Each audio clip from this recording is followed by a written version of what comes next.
वहां गुंजार करते हैं तो गुंजार गुंजार कुछ नहीं कर रहे हैं। तो कहने लगे वो मकरंद रस पान करके, मकरंद रसासव का पान करके मत्त हो गए हैं, इसलिए मौन होकर के।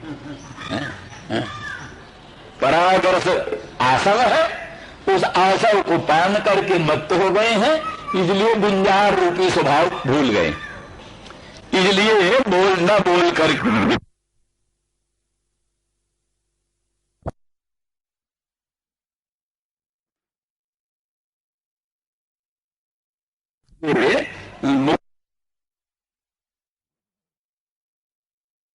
मुख पद्म के पराग मकरंद का रस आस्वादन कर रहे हैं। तो इस दृष्टि से मानो आशा उस मकरंद को कहते, तो मकरंद जो है वो मधु है, आसव है, इसलिए उसको तो पीता है, इसलिए मधुप है। और श्लेष से ये कहती है कि तू मद्यप है, इसलिए स्पर्श योग्य नहीं है, इसलिए मैं चरण मत स्पर्श कर। मधुप है इसलिए स्पर्श योग्य नहीं है, इसलिए मैं चरण स्पर्श न कर।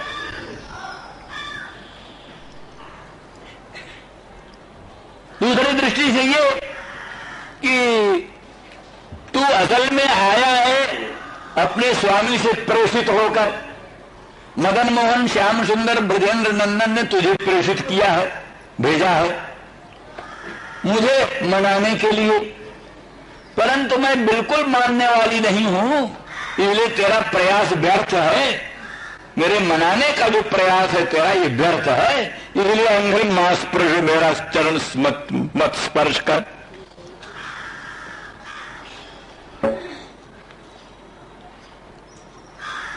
तो इस दृष्टि से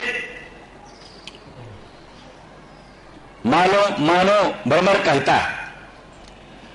कहता है कि आप ये कैसे कल्पना कर रही हैं मेरे मद्यपान का, मैं तो मद्य नहीं पान करता, आप मद्यपान का आरोप कैसे कर रहे हैं?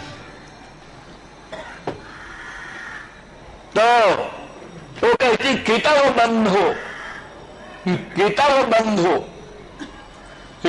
कितव जो है, कितव कहते कपटी को, कपटी का नाम कितव, धूर्त हो कपटी हो उसका नाम है कितव। जुआरी को भी कहते कितव, कितव। कैतव कहा, कैतव, कैतव माने कपट, कपट कहते भगवान की भक्ति करो कैतव रहित, कैतव रहितम प्रेम न तिष्ठति मानुषे लोके। बोले कैतव रहित प्रेम, छल छद्म रहित प्रेम मानव लोक में होता ही नहीं। यदि भवती कस्य विरह, अगर हो जाए कैतव रहित प्रेम तो कहते बुरा होता ही नहीं, और सच भी रहे अगर बुरा हो भी गया तो को जीवित, तो जीता कौन? मैंने कैतव रहित प्रेम मानव लोक में होता नहीं, अगर हो गया तो फिर कभी वियोग नहीं होता, विप्रयोग नहीं होता, अगर विप्रयोग हो गया तो जीवन नहीं रहता। तो कैतव दत्सु भक्तैरत प्रीत्या कैतव वर्जना स्वभावस्य स्वरसतो ज्ञात्वा पिस्वाद्वयम् पदम विभेद भाव माहृत्य सेव्यते अत्यंत तत्परैहि। ये क्या नाम त्रिपुरा रहस्य में वर्ण, त्रिपुरा रहस्य में कहा जो परम तत्व सुभक्त लोग द्वारा भजनीय होता है। कैसा भजनीय होता? बोले कैतव वर्जनात्, कैतव रहित होकर, कैतव रहित होकर। कैतव क्या? बोले फलानुसंधान लक्षण कापट्य, फलानुसंधान ही कपट, किसी फल की इच्छा से प्रभु के भजन में प्रवृत्त होना, यही कपट। क्योंकि मुख्य रूप से तो फल का भक्त हुआ, भगवान का भक्त नहीं हुआ। किसी प्रयोजन से तो हम चिरायता चिरायता का भी भजन करते, चिरायता बड़ा कड़वा, या कुनैन की गोली, कुनैन की गोली या चिरायता, उसको भी हम भजते हैं। तो किस लिए भजते हैं? हमारे रोग का निवारक है इसलिए। तो वास्तव में हम जैसे चिरायता को नहीं भजते, चिरायता में रोग निवारकता है इसलिए भजते हैं, ऐसे किसी फल के लिए हम भगवान को भजते हैं, भगवान को नहीं भजते। तो इसलिए ये फलानुसंधान रखता है वो कपटी है, इसलिए फलानुसंधान लक्षण कापट रहित ही कई तो वर्जनात्, कई तो छोड़कर, कपट छोड़कर जो भगवान को भजते हैं, अर्थात अत्यंत निष्काम होकर, कोई भी कामना न रखकर, भगवान ही ध्येय ज्ञेय परमाराध्य सर्वस्व हैं, इस भावना से जो भगवान को भजता है उसका भजन कैतव रहित भजन।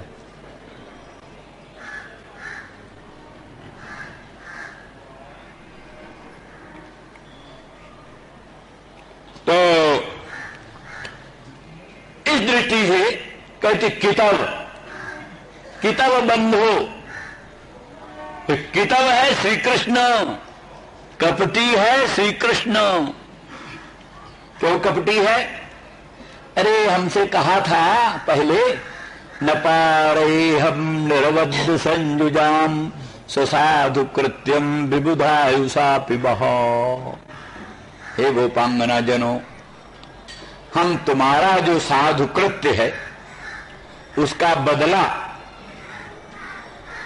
देवताओं की आयु भी प्राप्त करके चुका नहीं सकते।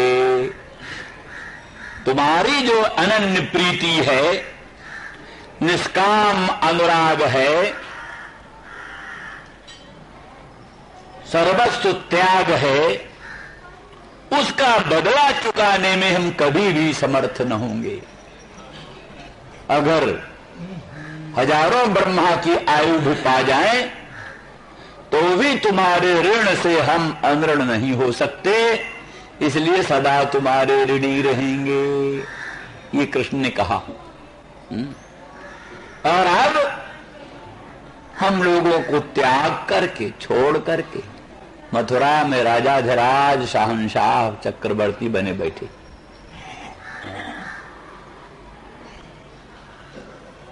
इसलिए और कहा था, आया शीत दौत्य कई ही शीघ्र आऊंगा, किंचन मात्र बंधु नाम हितम विधाय, बंधुओं का थोड़ा बहुत हित करके बहुत शीघ्रता से आऊंगा। कितने दिन हो गया अभी तक आए ही नहीं, इसलिए कपटी नहीं। लोग कहते बहुत कटु शब्द बोल रही हैं, कम अच्छा है इनके लिए। हो जानते जिनका भाव है भगवान श्री कृष्णचंद्र परमानंद कंद, जिनकी रक्षा के लिए 7 दिन तक गोवर्धन पर्वत को अपनी कनिष्ठिका पर धारण किए हुए थे और नाना प्रकार के विघ्न बाधाओं से निरंतर जिनकी रक्षा में तत्पर रहे और जिनके लिए गोपांगनाओं ने अपना सर्वस्व त्याग किया, लोक परलोक की चिंता नहीं की और किसी प्रकार के कामना का स्पर्श नहीं किया, गोपांगनाओं जैसा निष्काम, गोपांगनाओं जैसा कामना राहित्य और लोगों में ढूंढने से भी नहीं मिलेगा। हमने एक दिन कहा था कि वो उनकी परीक्षा का प्रसंग आया तो नारद जी ने एक दिन कहा, भगवान ने नारद जी से कहा, नारद जी हमारे पेट में कुछ दर्द हो गया। बोले महाराज तो कैसे दूर होगा? बोले किसी पतिव्रता का चरणोदक मिल जाए, किसी साधु सती पतिव्रता का चरणोदक पादोदक मिल जाए तो हमारा दर्द दूर हो जाए। बोले महाराज आप क्या है, कितनी पतिव्रताएं हैं, एक थोड़ो ना, रुक्मणी है, सत्यभामा है, जामवती है, सभी तो पतिव्रता है, महापतिव्रता है। बोले फिर लाओ किसी का। गए नारद जी मांगने चरणोदक, देवी जरा चरणोदक दे दो, पतिव्रता हो तुम, तुम्हारे पति को पेट में दर्द है। तो किसी ने हिम्मत नहीं किया। रुक्मिणी से कहा, रुक्मिणी ने कहा बात तो ठीक तुम कहते हो, लेकिन मैं भला अपने भगवान को, अपने सर्वेश्वर को, अपने पतिदेव को अपना चरणोदक कैसे दूं? क्या होगा फिर? कौन से नरक में जाएंगे? अपने सर्वेश्वर सर्वशक्तिमान प्रियतम पति भगवान को अपना चरणोदक दें, ये कैसे हो सकता है? सत्यभामा के पास गए, वो भी यही कह दिया। जितने पतिव्रताओं के पास गए, किसी पतिव्रता ने स्वीकार नहीं किया कि चरणोदक, अपना चरणोदक कृष्ण के यहां दे। गोपांगनाओं के यहां, गोपांगनाओं को पता लगा, गोपांगना कहती नारद जी हमारा चरणोदक ले जाओ। हर एक गोपांगना दौड़ती है, नारद हमारा चरणोदक ले जाओ, ले ले ले लो हमारा चरणोदक ले जाओ। नारद जी ने कहा तुमको नरक वरक का डर नहीं? अरे बोले हमारे श्याम सुंदर का पेट दर्द दूर हो, हम नरक देखते रहें। नरक वरक क्या? अर्थात अपने सुख दुख की कोई चिंता नहीं, हमको क्या सुख दुख होगा इनकी कोई चिंता नहीं। श्याम सुंदर को सुख, श्याम सौख्यं यदपि परमं गोष्ठमाप्ते मुकुंदे।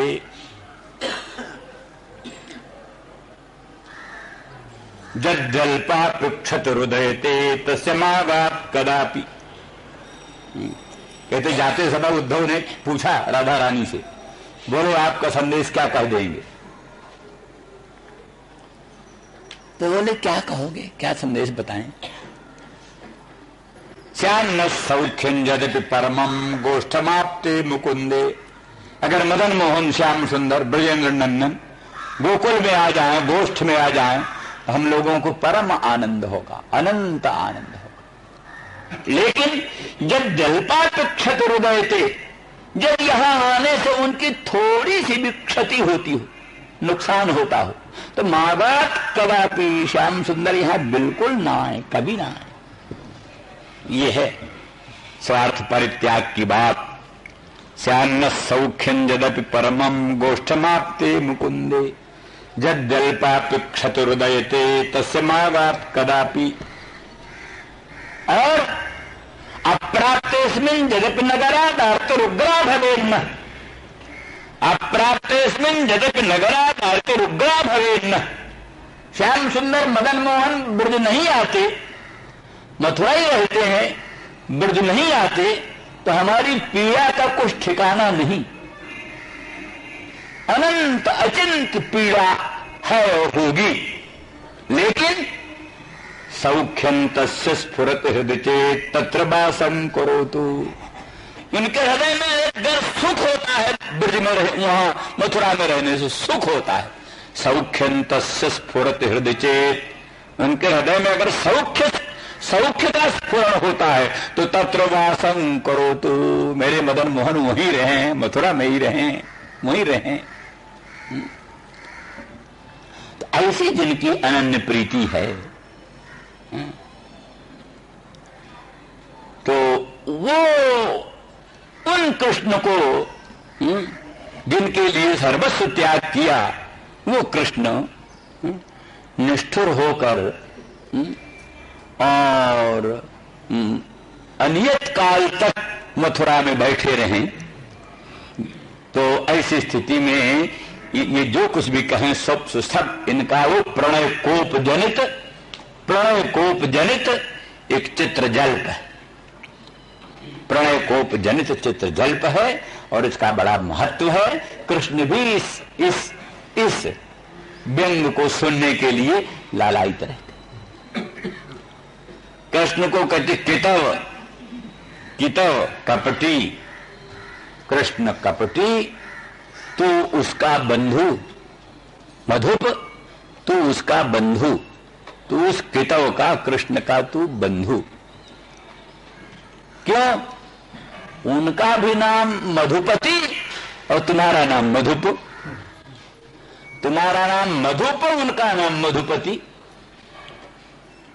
तो मधुपति और मधुप तो समान ही होते हैं, अब वर्ण भी तुम्हारा उनका समान है। जैसे वो श्यामल वर्ण के, तैसे तुम श्यामल वर्ण के। तुम्हारा भी श्यामल रूप है, उनका भी श्यामल रूप है। उनका पीतांबर पीत वर्ण का, तुम्हारा पंख पीत वर्ण का। उनके बंशी का निनाद बड़ा मनोरम और तुम्हारा गुंजारो तुम्हारा बड़ा मनोरम। वो जैसे बंशी निनाद से गोपांगनाओं को मोहित कर लिया, तैसे तुम अपने गुंजारों से लोगों को मोहित कर लेते हो। तो इसलिए कितव बंधु, जो कितव है कपटी कृष्ण, वो तुम्हारे बंधु अथवा तुम उनके बंधु। कितवः श्री कृष्णः बंधुर्जस्य तत्समुद्धौ, हे कितव बंधो अथवा कितवस्य श्री कृष्णस्य बंधु कितव बंधु तत्समुद्धौ, हे कितव बंधो। श्री कृष्ण रूपी कितव के बंधु, अतः उनका जैसा गुण है वही सब गुण तुम में, जो उनमें गुण है वही गुण तुम में। इसलिए उनके गुणों से हम उद्विग्न हो चुकी हैं, व्याकुल हो चुकी हैं। उनके संबंध से अब हम बिल्कुल दूर रहना चाहती हैं और फिर दूध का जरा मट्ठा फूंक फूंक कर पिया जाता है। तो कहते सखी कारे सब हैं बुरे, इतने काले हैं काले कारे, तो सभी बुरे। इसलिए आगे कहेंगे, कहते तदल मसित सख्य ही, इसलिए असितों का जो सख्य है, माने श्यामल लोगों का जो सख्य है, काले लोगों का जो सख्य है, उससे अब हम बिल्कुल दूर रहना चाहती हैं। तदल मसित सख्य ही। इसके लिए कहते हैं गोपांगनाओं ने इंद्र नील मणि की चूड़ी पहनना छोड़ दिया, क्योंकि भी श्यामल, ये श्याम सुंदर श्यामल, ऐसे इंद्र नील मणि की चूड़ियां भी श्यामल। इंद्र नील मणि की माला पहनना छोड़ दिया, श्यामल। मृगमद कस्तूरी भी श्यामल होती, कस्तूरी उरोजों में मृगमद का विलिंपन करती थी, उरोजों में मृगमद कस्तूरी का विलिंपन करना भी छोड़ दिया, श्यामल। श्याम के संग से दूर रहो, न श्याम चूड़ी पहनो, न श्यामल इंद्रनील मणि पहनो, न श्यामल अंजन भी आंखों में मत लगाओ, श्यामल है काला, अंजन भी आंखों में मत लगाओ, श्यामल संबंध। किसी ने कहा कि काले बाल हैं उनको क्या करोगी? काले बाल हैं उनको क्या करोगी? तो कहती बाबा जियों जैसा धूली लगा भस्म लगा लगा करके बाबा जी अपने बालों को बना लेते सुना ले। जटा वाले जो बाबा होते हैं, जटाएं जिनकी बड़ी होती हैं, कई ऐसे हमने देखे जटा वाले 10-10 हाथ की जटाएं, 10-10 हाथ की जटाएं। हाँ, और एक महात्मा तो ऐसे थे यही काशी में, उनकी दाढ़ी भी पांव तक छूती थी, पांव तक दाढ़ी भी पांव और पिछला बाल भी पांव तक, बिल्कुल दोनों, और एक एक बाल सब पृथक पृथक अलग अलग ऐसे सुस्त। तो हाँ, तो जैसे धूली भस्म धारण करके काले बालों को सुनहला बना लिया जाता है, तो धूलिर धृता मस्तके, ये कहते ब्रजरज को ये मस्तक पर धारण कर करके और अपने बालों को भी, इनके भी कालेपन को मिटाकर सुनहला बना देंगे। इस तरह से उस जो कितव श्री कृष्णचंद्र मदन मोहन श्री कृष्ण जो कितव है, उनके तुम बंधु हो, इसलिए तुम हमारा चरण स्पर्श बिल्कुल मत करो। मास प्रशांघ्रिम, हमारे अंगुरी को, हमारे चरण को स्पर्श न करो।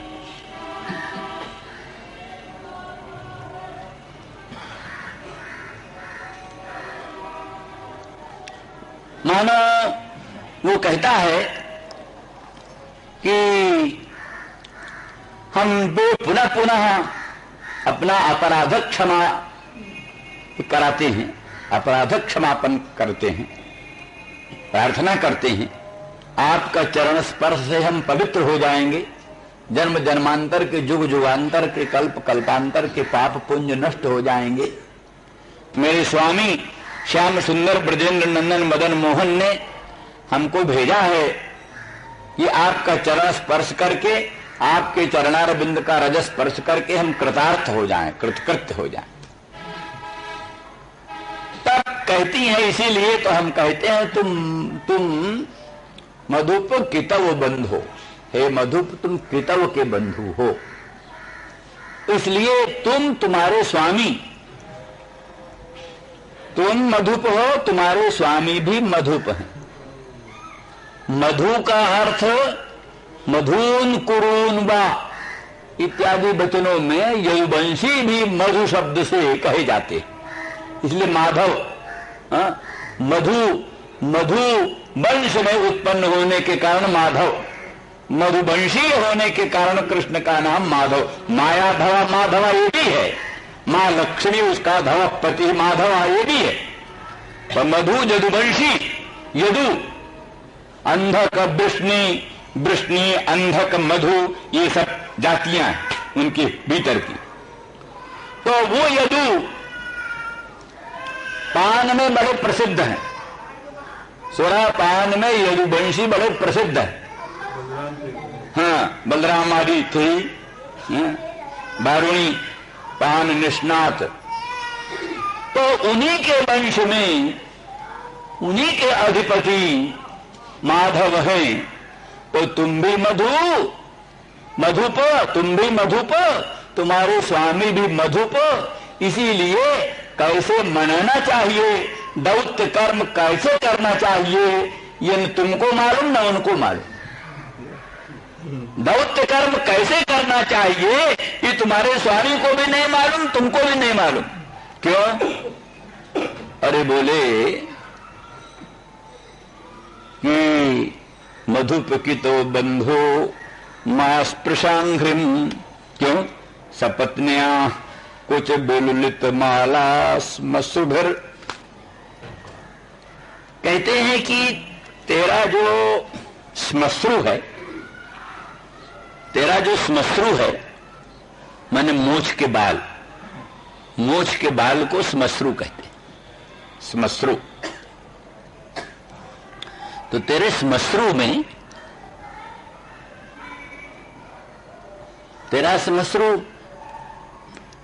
लाल है, अरुण है या पीला, श्मश्रु पीला है, अरुण है। अरुणिमा को लिए वही पीलिमा होती उसमें, किसमें? केसर में। केसर जो है, केसर अधिक केसर डाल के चंदन रगड़ो, शुद्ध केसर हो तो पीली नहीं, कुछ अरुणिमा को लिए हुई पीतिमा होती है। अरुणिमा पीतिमा का मिश्रण होता है। तो वो तेरे श्मश्रु में लगे हुए हैं। ये कैसा, ये श्मश्रु में क्या लगा है? बोले कुमकुम लगे हैं, कुमकुम। तेरे श्मश्रु में कुमकुम है, कुमकुम। कैसा कुमकुम? कहां का कुमकुम? माले वो कुमकुम तेरे श्याम सुंदर मदन मोहन ब्रजेंद्र नंदन की मालाओं में लगे हुए थे।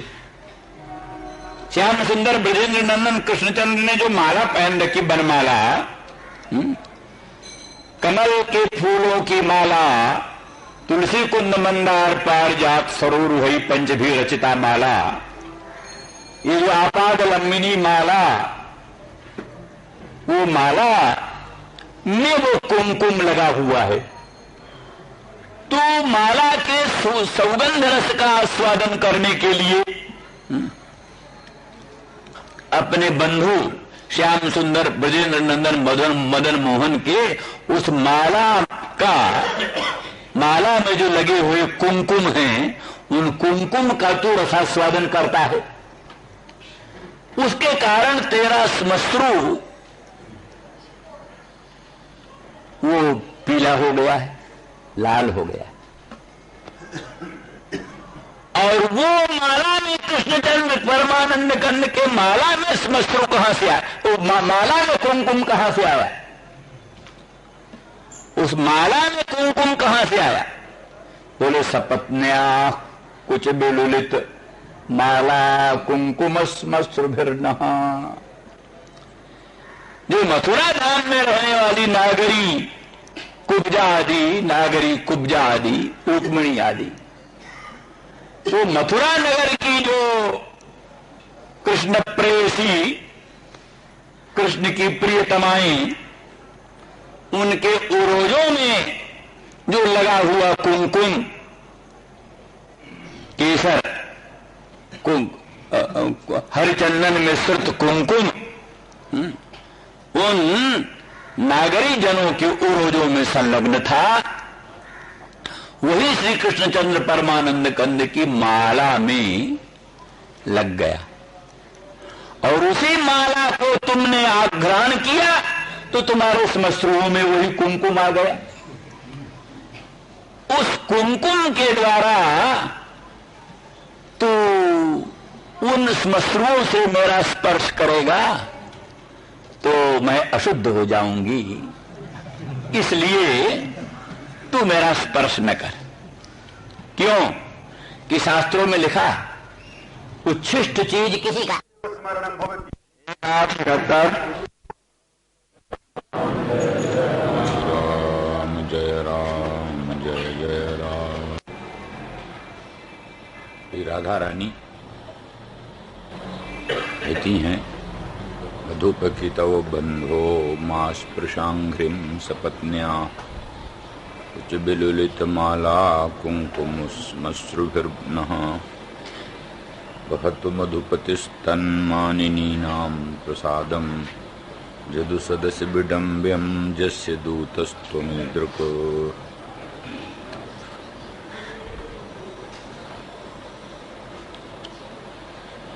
अथवा मधुपखितौ दोनों ही कृष्ण का बोधक है।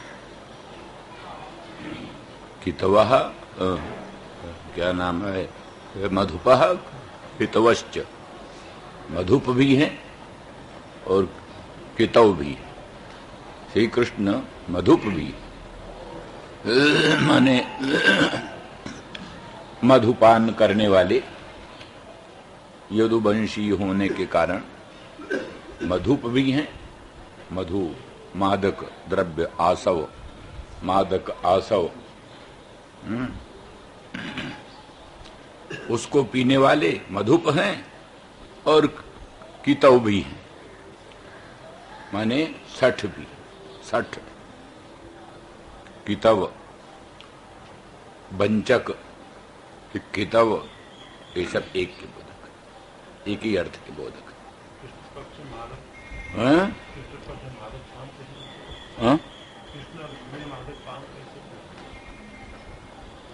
समझा नहीं क्या शंका?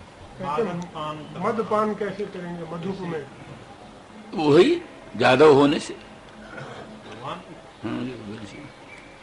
भगवान मैरेयम पायामासो, वाल्मीकि रामायण में, वो सब अलग बात है। फिर यहाँ तो आरोप है, यहाँ तो राधा रानी आरोप कर रही हैं। आरोप सब सत्य ही थोड़ो ना, आरोप सब सत्य ही थोड़ो ना, वो तो दोषानुसंधान कर रही हैं कृष्ण में, दोषानुसंधान। जैसे कोई संसार में प्राणी दोषानुसंधान करता है मन हटाने के लिए, ऐसे राधा रानी वृषभानुनंदिनी भगवान श्री कृष्ण में दोषारोपण करती हैं उनसे मन हटाने के लिए। इसलिए मधुपः कितवश्च, मधुप और कितव, मधुपश्चासौ कितवः, मधुप कितव। माने श्री कृष्ण जो तुम्हारे सखा है वो मधुप भी हैं और कितव भी हैं, सठ भी हैं, बंचक भी। तुम उन्हीं के बंधु हो। मधुप कितव बंधो, मधुप और कितव जो कृष्ण हैं उनके तुम बंधु। इसलिए वो सब दोष तुम में भी हैं। तुम भी मधुप हो और उन्हीं की तरह तुम भी कितो हो। इसीलिए तुम भी जब तक सुमन में मधु रहता है, अरविंद में मकरंद रहता है, तब तक तुम उसका सेवन करते हो। और अरविंद सूख गया, मकरंद खत्म हो गया, तो तुम छोड़कर दूसरी जगह चले जाते हो। तो जैसे मधुप कृष्ण हैं, जैसे कितव कृष्ण हैं, वैसे मधुप और कितव कृष्ण के तुम बंधु हो, तुम भी वैसे हो। इसलिए यहां असूया और ईर्ष्या और मद और अकौशलोद्गार,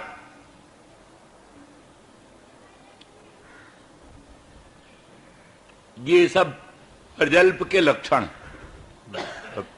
प्रजल्प जो है, चित्रजल्प, प्रजल्प जो कि महाभाव की अवस्था में आविर्भूत होता है, प्रजल्प, उसमें असूया भी होती है।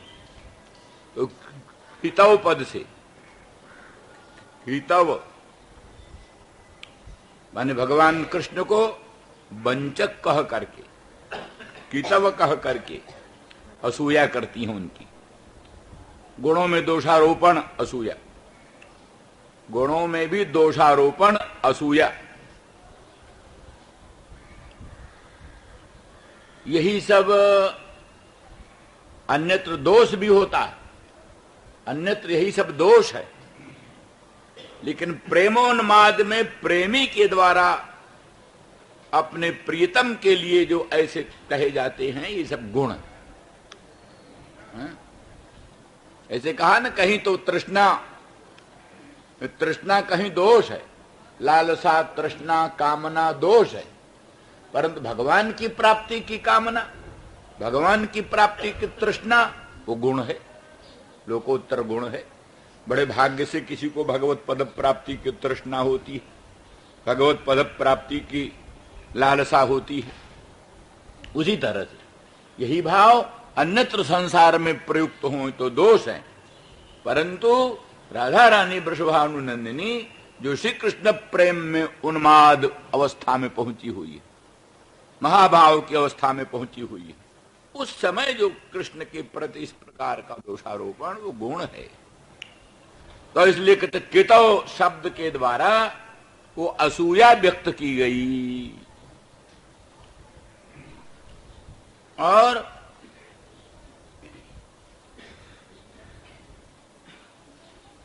जो क्या ना सपत्ने आह कहा, माने सपत्नी जो है, सपत्नी लक्ष्मी या सपत्नी कुब्जा या सपत्नी रुक्मिणी प्रभृति, ये जो सपत्नी, सपत्नी माने साउथ, तो जो सपत्नी शब्द से ईर्ष्या व्यक्त किया, ईर्ष्या।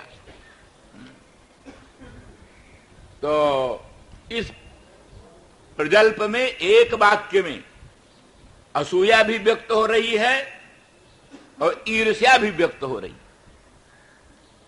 रुक्मिणी के प्रति, कुब्जा के प्रति, या अनंत ब्रह्मांड के ऐश्वर्याधिष्ठात्री महालक्ष्मी के प्रति असूया व्यक्त हो रही। बड़े ऐसे बोले हैं, एक जगह पृथु जी कहते हैं, पृथु महाराज, पृथु आदिराज पृथु महाराज विष्णु भगवान की स्तुति करते हुए कहते हैं, भगवान आपके चरणारविंद की आराधना हम करते हैं और अनंत ब्रह्मांड के ऐश्वर्याधिष्ठात्री महालक्ष्मी भी आपके चरणारविंद की आराधना करती है, तो दोनों हम एक ही चरणारविंद के उपासक, तो हमारा और लक्ष्मी का संघर्ष हो सकता है, किसी दिन झगड़ा हो सकता है लक्ष्मी का हमारा। हम भी आपके चरणारविंद की आराधना में, सेवा में संलग्न हैं, और लक्ष्मी भी जो अनंत ब्रह्मांड के ऐश्वर्याधिष्ठात्री है वो भी आपकी सेवा में संलग्न है। तो अगर हमारा उसका संघर्ष होगा, झगड़ा होगा, तो आप किसका पक्ष लेंगे? लक्ष्मी का पक्ष लेंगे कि हमारा पक्ष लेंगे? वो कहते हमारा विश्वास है कि आप हमारा ही पक्ष लेंगे, क्योंकि आपको लक्ष्मी से क्या प्रयोजन? आप तो आप्त काम, पूर्ण काम, आत्मा राम परम निष्काम हो, तो परम निष्काम को, आत्मा राम को लक्ष्मी का क्या प्रयोजन? इसलिए प्रभु मुझे विश्वास है उस समय आप मेरा ही साथ देंगे, मेरा ही पक्ष लेंगे, लक्ष्मी का पक्ष नहीं लेंगे। तो इसलिए ये स्पर्धा कहा, स्पर्धा, लक्ष्मी के साथ स्पर्धा। तो इस तरह से यद्यपि स्पर्धा, सूया, ये सब भक्ति रस में एक उत्तम सात्विक पुरुषों से दूर रहती है। स्पर्धा कहो, असूया कहो, ये सब जो है सो सात्विक पुरुषों से दूर रहती है। तथापि एक भगवत संबंध में जो स्पर्धा है, भगवत संबंध में जो असूया है, ये सब के सब गुण रूप में ग्राह्य। इसी तरह से एक जगह और कहा कि भक्त ने भगवान को माला अर्पित कर दी, माला भगवान के गले में माला सुंदर अर्पित कर दी, तो वो माला सूख गई। कल की माला है, अब भगवान अपने आप तो निकालते नहीं, भक्त की दी हुई माला है, भक्त ही निकाले तो निकाले, भगवान कैसे निकालें भक्त के समर्पित माला को? तो किसी कारण से भक्त ने नहीं निकाला, वो माला भगवान के गले में पड़ी रही, वो सूख गई। तो कोई बात नहीं, पर लक्ष्मी को बड़ा अनुकुश लग रहा है, क्योंकि लक्ष्मी वहीं तो रहती है जहां माला है, वहीं लक्ष्मी है। भगवान के वक्षस्थल पर लक्ष्मी को निवास दिया भगवान ने, भगवान के वक्षस्थल पर। इसलिए वाम वक्षस्थल पर जो क्या नाम, सुवर्ण वर्ण, सुवर्ण वर्णा वामा वर्त की रोमराजी, वामा वर्त रोमराजी, वही है क्या ना श्री का चिन्ह, लक्ष्मी का चिन्ह। तब अर्थात लक्ष्मी भगवान के वक्षस्थल पर विराजमान है, और वहीं वो सूखी भक्त की माला, सूखी हुई कुरकुराती है वो माला। तो कहते परस्पर्धिनी भगवती वनमालया श्री, तो कहते भगवती जो महालक्ष्मी है, कहते उस माला के साथ जो है सो प्रतिस्पर्धा करती है। हो गए, उस माला के साथ जो प्रतिस्पर्धा करती है। पर तो भी भक्त कहता है कि आप तो कुछ भी हो, लक्ष्मी को अच्छा लगे चाहे खराब लगे, परंतु भक्त की समर्पित की हुई माला का आप अपमान कैसे करेंगे, उसको हटाएंगे कैसे? नहीं हटा सकते। इसलिए भगवान भक्त की समर्पित की हुई माला को लक्ष्मी से भी अधिक प्रिय समझते हैं। इसलिए लक्ष्मी के ऊपर भी सपत्नी के तुल्य माला ही गरज रही है, तो भी भगवान उसको माला को नहीं हटाते। तो इस तरह से ऐसे स्पर्धा, असूया की कल्पनाएं भगवत प्रीति में, अनुरक्ति में भक्त लोग करते हैं। इसी दृष्टि से लक्ष्मी के प्रति उसको अपना सपत्नी मानकर, या रुक्मिणी के प्रति या कुब्जा के प्रति उसको सपत्नी मानकर, और उस भ्रमर को निंदित किया कि तेरे श्मश्रु में, तेरे मुख में जो श्मश्रु हैं, बाल हैं, वो पीले हैं। वो पीले क्यों हैं? पीले यही हैं कि भगवान कृष्ण के मंगलमय उरस्थल में जो विराजमान वो बनमाला, वो बनमाला में कुछ कुमकुम लगे हुए हैं, उन्हीं कुमकुम को तू माला में रहता ही है, तू माला में रहता है। परजुष्टया तो विभो बनमालयम, वो माला क्या नाम है, परजुष्टा हो गई, मैंने बासी हो गई, सूख गई। तो उस हाँ, तो यहां तो वो दूसरी बात है। तो वो माला, उस माला में जो कुमकुम लगे हैं, उन कुमकुमों को तूने अपने घ्राण से रसास्वादन किया, तो तेरे श्मश्रुओं में वो कुमकुम लग गए। कुमकुम मात्र से परहेज नहीं था, कुमकुम मात्र से परहेज नहीं था, पर वो कुमकुम, वो मेरी सपत्नी के उरोजों में जो लगा हुआ कुमकुम है वही है कुमकुम, वही कृष्ण की माला में लग गया। उसने जो कृष्ण का आलिंगन किया तो कृष्ण की माला में, उसके स्तनों में जो लगे हुए कुमकुम थे वो कुमकुम कृष्ण की माला में लग गए। हर तापोपशमनार्थ हर एक प्राणी का परम कर्तव्य है भगवान के द्वारा अपने और स्थल को अलंकृत करे।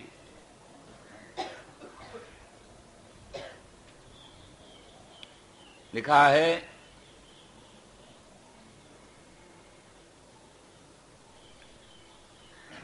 लिखा धिक तदीय कुलशील यौवनम, धिक तदीय कुलशील यौवनम, ईदृशा ईदृशा पुरुष भूषणे न जा, ईदृशा पुरुष भूषणे न जा, भूषयन्ति हृदयन्न शुभ्रुव, धिक तदीय गुण रूप संपदा, धिक तदीय कुल रूप यौवनम, धिक तदीय गुण रूप संपदा। जो शुभ्रु, जो सौभाग्यशालिनी श्री कृष्ण जैसे परम पुरुष, पुरुष भूषण, पुरुष भूषण माने परम पुरुष। पुरुषों में भूषण कौन? पुरुषोत्तम। उसमें लोके वेदे च प्रथित पुरुषोत्तमः, क्षर सर्वाणि भूतानि कूटस्थोक्षर उच्यते, उत्तम पुरुषस्त्वन्य परमात्मेत्युदाहृतः। संपूर्ण कार्य वर्ग क्षर है, कारण अक्षर है। क्षर क्षर अक्षर दोनों से जो पर है वो पुरुषोत्तम। एक क्षर पुरुष है, एक अक्षर पुरुष है। एक क्षर अक्षर दोनों पुरुष से उत्तम पुरुष पुरुषोत्तम कहलाता है। तो पुरुषोत्तम पुरुष भूषण, ऐसे पुरुषोत्तम रूप पुरुष भूषण से जो शुभ्रू अपने हृदय को अलंकृत नहीं करती, या जो भक्त अपने हृदय को पुरुष भूषण भगवान से अलंकृत नहीं करता, जिसके हृदय में भगवान का मधुर मनोहर मंगलमय स्वरूप अभिव्यक्त नहीं है, प्रकट नहीं है, उसका हृदय नहीं भूषित है। तो ईदृशा पुरुष भूषणेन जा भूषयन्ति हृदयन्न शुभ्रुवः, ऐसे पुरुष भूषण से जो अपने हृदय को अलंकृत नहीं करता, धिक तदीय गुण रूप संपदः, धिक तदीय कुलशील यौवनम, उसके रूप और गुण और संपत्ति को धिक्कार है, उसके कुल और शील और यौवन को धिक्कार है, उसके कुल और शील और यौवन को धिक्कार है। ये सिद्धांत है। इस सिद्धांत के अनुसार भगवान के मधुर मनोहर मंगलमय स्वरूप की अभिव्यंजना द्वारा अपने हृदय को अलंकृत करना, अपने हृदय को सुशोभित करना प्रत्येक स्त्री पुरुष सबका कर्तव्य। उस दृष्टि से किसी सौभाग्यशालिनी ने भगवान कृष्णचंद्र परमानंद कंद मदन मोहन को आलिंगन किया अपने हृदय का उत्ताप उपशमन के लिए।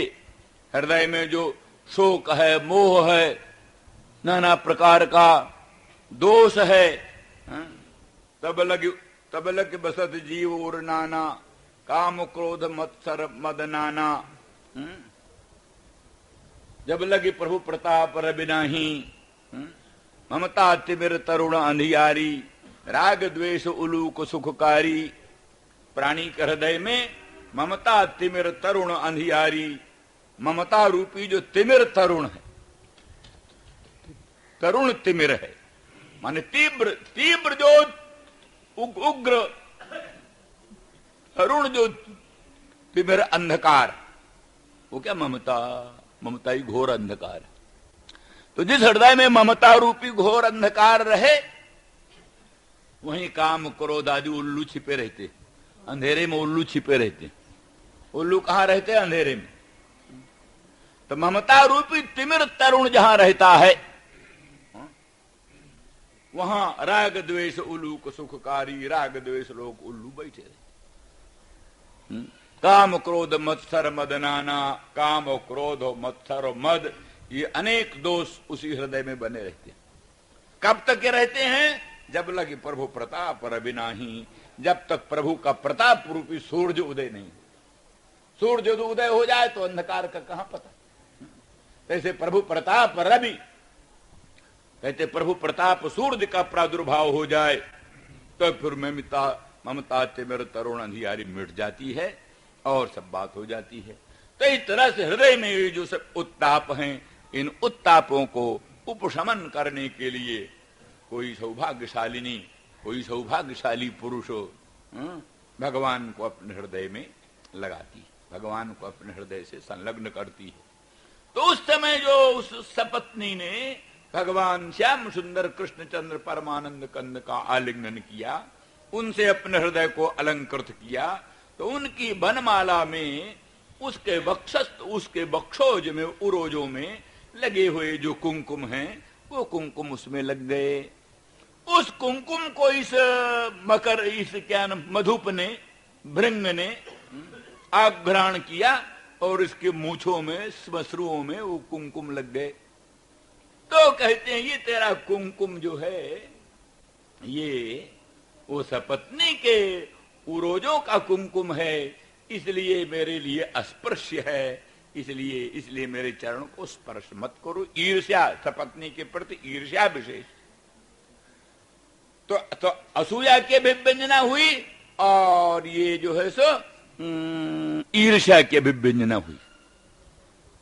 और दूसरा मद, मां स्पर्शांग्रिम, हमारे चरण को मत स्पर्श करो, अर्थात हम बड़ी पवित्र हैं और तू अशुद्ध है, ये मद हुआ।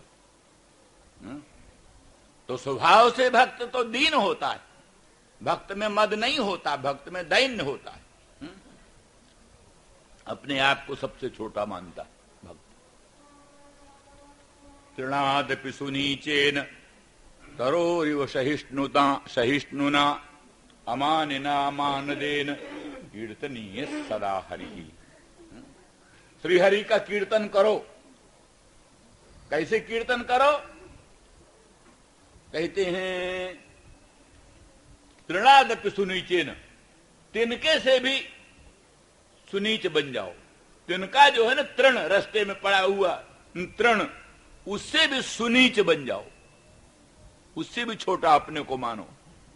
भगवत कीर्तन, ये न समझो कि अब हम भगवान नाम कीर्तन कर रहे हैं, अब हम बादशाहों के बादशाह। ये सब नास्तिक हैं, सब मूर्ख हैं। हम भगवान का कीर्तन करते हैं, हम बड़े उत्कृष्ट हैं, ये भावना करोगे तो कीर्तन का महिमा सब चली जाए। इसलिए कहते तृणादपि सुनीचेन, तिनका से भी अपने को सुनीच समझो। और सहिष्णु तरोरिव सहिष्णुना, वृक्ष जो है वृक्ष से भी ज्यादा सहिष्णु बनो। वृक्ष देखो वर्षा सहता है, धूप सहता है, वायु सहता है, कोई फल तोड़ने के लिए ईंटा मारता है, पत्थर मारता है, कोई डंडे फेंक फेंक कर मारता है, कोई डाल काट देता है, कोई पत्ता काट देता है, कोई पल्लव काट देता है, वृक्ष सब सहन करता है। तो ऐसे तरोरिव सहिष्णुना, तरु से, वृक्ष से भी अधिक सहिष्णु बन जाओ। और अमानिना, स्वयं मानी मत बनो, अहंकारी घमंडी मत बनो। मान देन, दूसरों का खुद सम्मान करो, दूसरों का खूब सम्मान करो। इस तरह से भगवान के मधुर मनोहर मंगलमय नाम का कीर्तन करो, ये विधि है। लेकिन कोई अवसर दूसरा आता है। राधा रानी में भी यही सब है, यही दैन्य है। राधा रानी तो समझती हमसे अधिक धन्य ये हरिणी, ये हरिणी जो जंगल की है हरिणी, ये हमसे ज्यादा अच्छी। धन्यास्म मूढ़ मतयोपि हरिणीर्ता जानन्न नंदन मुपात्त विचित्र वेशम। ये हरिणी धन्य धन्य है जो कि अरण्य में श्री कृष्णचंद्र परमानंद कंद मदन मोहन का दर्शन करती हैं और अपनी आंखों को सफल करती, क्योंकि उनके पति कृष्ण सार है। काले मृग का नाम कृष्ण सार है। अपने काले मृग कृष्ण सार पतियों के साथ साथ हरिणी मृगी जंगल में आती हैं, कृष्णचंद्र के मुखचंद्र का दर्शन करती हैं, दामिनी दूत विनिंदक पीतांबर को निहारती हैं, अपने नयनों को सफल बनाती। ऐसा उनको क्यों सौभाग्य संभव हुआ? इसलिए कि उनके पति कृष्ण सार है। कृष्ण सार का एक तो अर्थ तो काला, दूसरा अर्थ कृष्ण एव सारो सर्वस्वम जैसाम ते कृष्ण सारा। इनके पतियों ने दुनिया में कृष्ण को ही सार समझा। संसार निसार और कृष्ण ही सार। जिनके पति कृष्ण को ही सार समझते हैं और संसार को निसार समझते हैं, वो अपने पत्नियों को कृष्ण भजन से क्यों रोकेंगी? कृष्ण का भजन करने से अपने पत्नियों को क्यों रोकेंगी? वो तो चाहेंगे तुम कृष्ण का खूब भजन करो।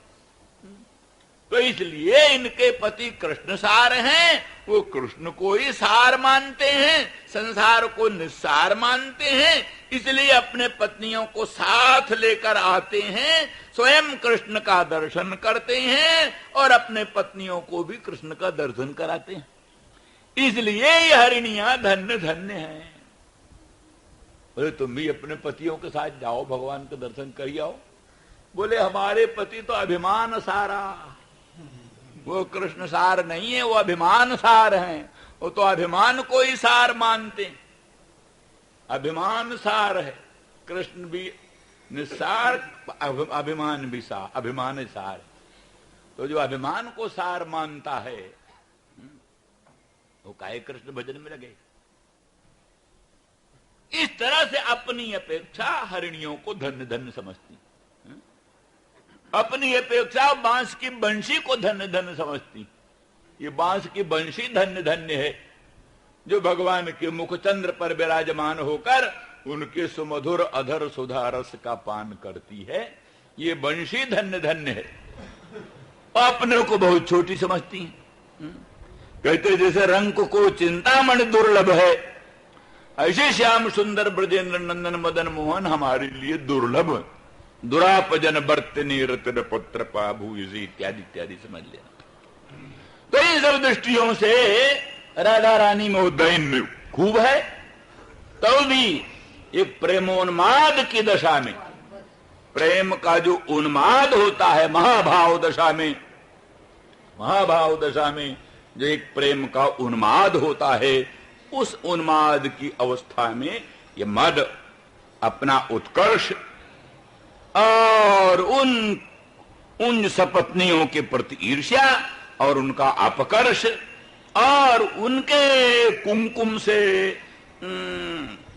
युक्त श्मश्रुओं द्वारा अपने चरण के स्पर्श को भी अनुचित करें।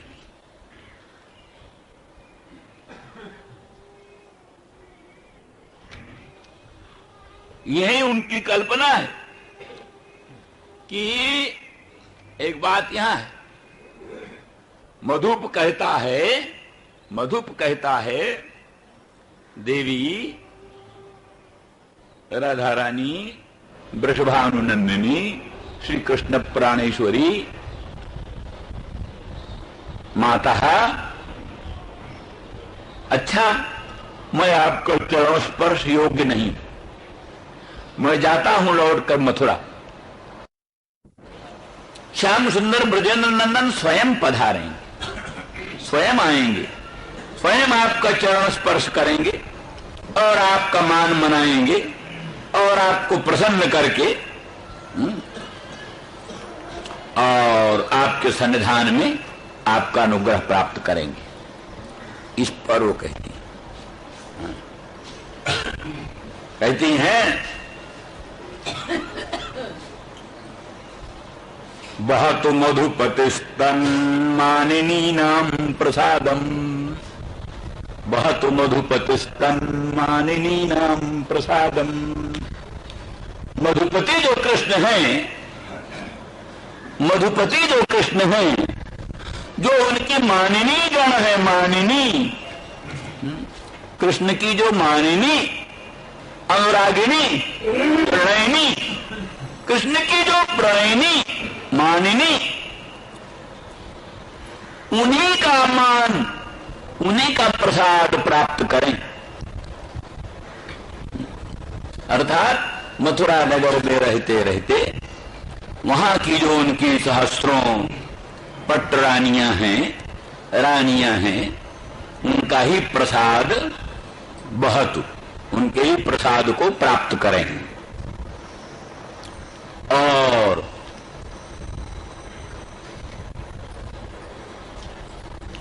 मानिनी नाम मैंने बहुवचन देते, बहुवचन माने बहुत मानिनी है। एक मानिनी का मान मनाएंगे बड़े मुश्किल से, दूसरी मानिनी हो जाएगी। उस मानिनी का मान मनाएंगे, तीसरी मानिनी हो जाएगी। उस मानिनी का मान मनाएंगे, चौथी मानिनी हो जाएगी।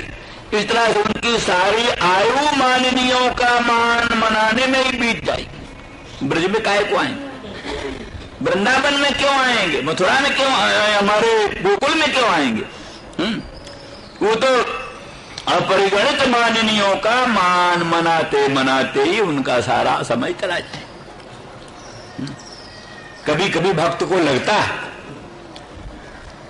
एक भक्त कहता है, मोह पुकारत देर भई जगदम्ब विलंब कहां करती हो। भगवती के भक्त कल्याणमयी करुणामयी पराम्बा को पुकारता है और कहता बड़ी देर हो गई पुकारते पुकारते, मोह पुकारत देर भई जगदम्ब विलंब कहां करती। तो कहती है कहीं भक्तों पर भीड़ पड़ी होगी तो उनका दुख दर्द दूर करने के लिए उनमें लग गई होगी, या कहीं बड़े बड़े दैत्यों दानवों का दर्प दलन करने में लग गई होगी। बहुत से काम हैं, तो उन कामों में आप लग गई होगी। तो इस तरह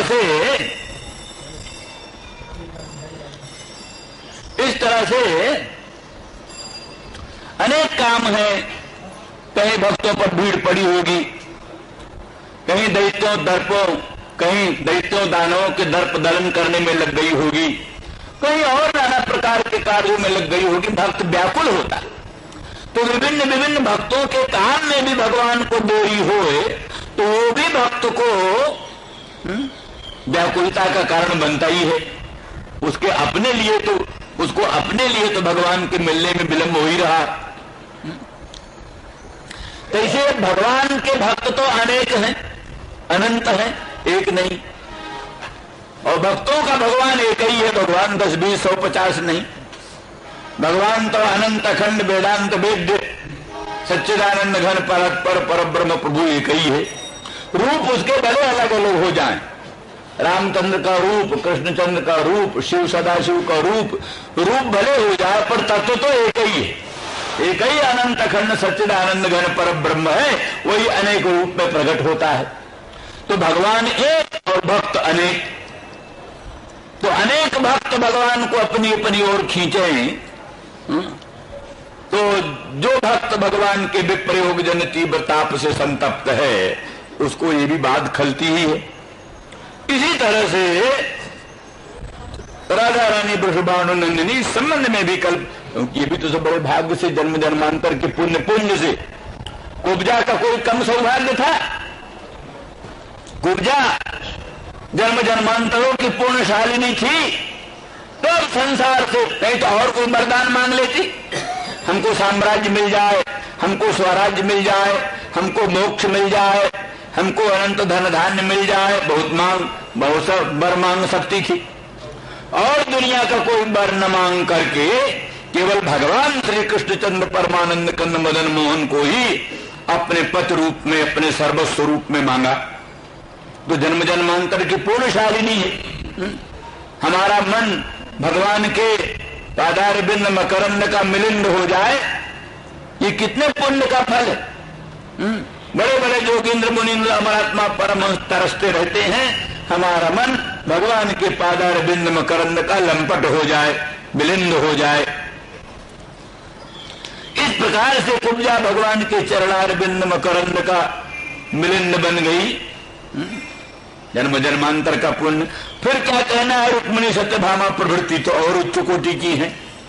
ये सब परम अनुरागिणी, साक्षात रुक्मिणी तो साक्षात लक्ष्मी ही है, अनंत ब्रह्मांड जननी पराम्बाई रुक्मिणी के रूप में प्रकट है।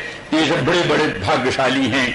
पर इन भाग्यशालियों का जो लोकोत्तर सौभाग्य है, उस सौभाग्य को ईर्ष्या की दृष्टि से राधा रानी वृषभानुनंदिनी देखती हैं। जैसे एक भक्त दूसरे भक्त के भजन को देखकर ईर्ष्या करता है। ये तो बहुत भजन करता है भाई, 1 लाख मंत्र रोज जपता है। आए हम तो बहुत थोड़ा करते। ब्रज के गोवर्धन की तरहटी में कई लोग 7-7 लाख नाम जपने वाले, एक एक दिन में 7 लाख। वही हरे राम हरे कृष्ण ही, ये एक मंत्र में 16 नाम आता है, 16 नाम। तो 16 नाम सबको गिन करके 7 लाख। सवेरे से लेकर के जो बैठे हैं तो बस थोड़ा सा वही कहीं ब्रजवासियों का सूखा रोटी का टुकड़ा मांग कर लाए और उसी से अपना जो है सो पानी में भिगो दिया और पी लिया। इस प्रकार का बड़ा पवित्र जीवन, बड़ा निर्मल जीवन। तो उसको देख के दूसरे भक्तों की ईर्ष्या हो सकती है। अब ऐसी ईर्ष्या अच्छी, ये ईर्ष्या अच्छी। परम विरोधो समम महात्मा भी, महात्माओं के साथ विरोध भी हो जाए तो भी बहुत अच्छा।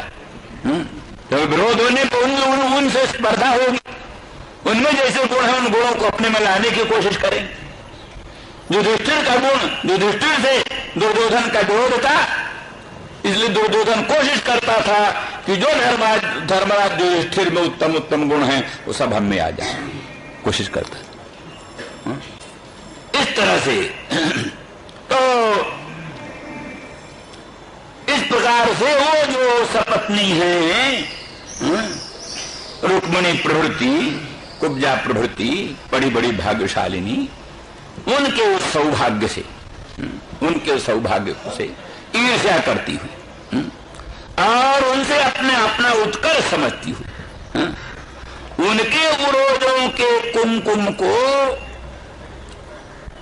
मधुपति ही, मदन मोहन श्याम सुंदर ब्रजेंद्र नंदन ही प्रसाद समझकर अपने माथे पर चढ़ाऊं, वही अपने मस्तक पर उनके प्रसाद को चढ़ाए रहे।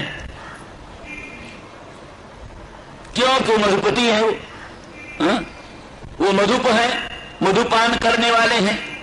मधुपान करने वाले अविवेकी होते हैं, मधुपान करने वाले अविवेकी होते हैं, इसलिए अविवेकी होने के कारण वही उस प्रसाद को अपने मस्तक पर धारण करें तो करें, हम लोग ऐसा नहीं कर सकते। और कहती देखो तू ऐसा अविवेकी है, जो प्रसाद है उस प्रसाद को माथे पर चढ़ाना चाहिए, तू प्रसाद को मेरे चरणों में लगाना चाहता है, तू कितना अविवेकी। जो प्रसाद मस्तक पर धार्य होता है उस प्रसाद को तू मेरे चरणों में लगाना चाहता है, ये तेरे अविवेक का रूप कितना स्पष्ट है। इसलिए तेरे मधुपति स्वामी और तू दोनों ही अविवेकी हो, विवेक शून्य हो, इसीलिए वो तो उनके कुछ कुमकुम को अपने माला में वहन करते हैं और तू उसको अपने श्मश्रु में धारण किए हुए और उससे मेरे चरण को स्पर्श करना चाहता है।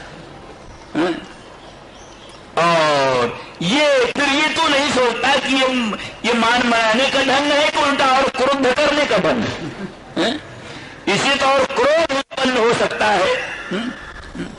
सपत्नी का कुछ कुमकुम लेकर के हमको मान मनाने आना, उल्टा हमारे क्रोध को और उत्तेजित करना है। हमारे चरण को जहां वो कुमकुम स्पर्श करेगा तो भीषण विष की तरह, जहर की तरह हमारे पाद को लेकर शिखा पर्यंत सबको समूल दग्ध कर देगा, नष्ट कर देगा। इसलिए हम उसको अस्माभिः पदापितं न स्पृष्टुं शक्यते, उसको हम जिसको तू अपने श्मश्रु में धारण करते हुए घूम रहा है, जिसको तुम्हारे स्वामी अपने माला में धारण किए हुए घूम रहे हैं, उसको अस्माभिः पदापि न स्पृष्टुं शक्यते, उसको हम अपने चरणों से भी नहीं छूना चाहते। ये मद तो इस तरह से असूया हो गई और ईर्ष्या हो गई और मद हो गया।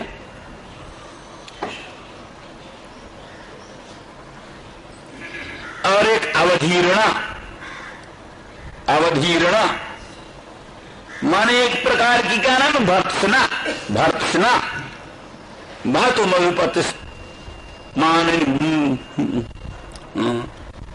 मानिनी नाम प्रसादम।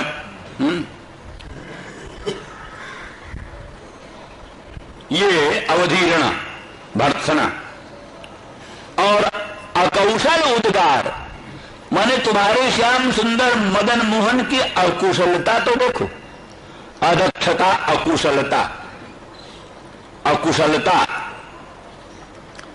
जिन्होंने ऐसे दूत को बनाया है, ऐसे दूत को भेजा है, तो स्वयं ने इस प्रकार का रूप धारण किया है। स्वयं ने इस प्रकार के उनके उरोज संलग्न कुमकुम को अपने वनमाला में धारण किया है और ऐसे दूत को हमारा मान मनाने के लिए भेजा है जिसके श्मश्रु में वो उरोज संलग्न कुमकुम लगा हुआ है। ये उनकी अकुशलता का उद्गार है। ये सब मिलने, ये सब जिस वाक्य में सम्मिलित हो उस वाक्य को प्रजल्प कहते हैं। प्रजल्प। तो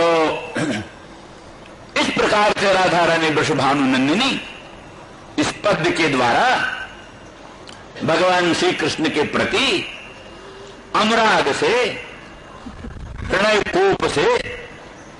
कोप से अपना हृदगत भाव अभिव्यक्त करती। बहतु मधुपतिस्तन्मानिनी नाम प्रसादम जदु सदस्य विडम्ब्यम जस्य दूतस्त्वमिदृक्। ये सब उनका कृत्य जदु सदसी, जदुओं की जो सभा, जदुवंशियों की जो सभा है उसमें विडम्ब है माने उपहासास्पद है। विडम्बम माने उपहासास्पदम।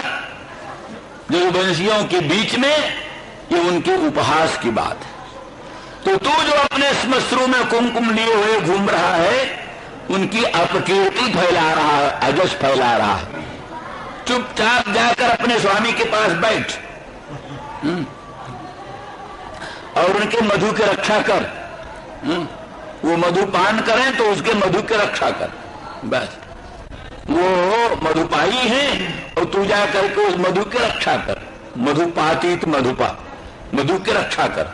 वो ही काम तुझसे हो सकता है। माननीयों का मान मनाना तेरे बस की बात नहीं। इसमें बस इसमें बड़ी भारी चतुरता अपेक्षित है, बड़ी दक्षता अपेक्षित है। तेरे जैसे अनभिज्ञ लोगों से ये दक्षता असंभावित है।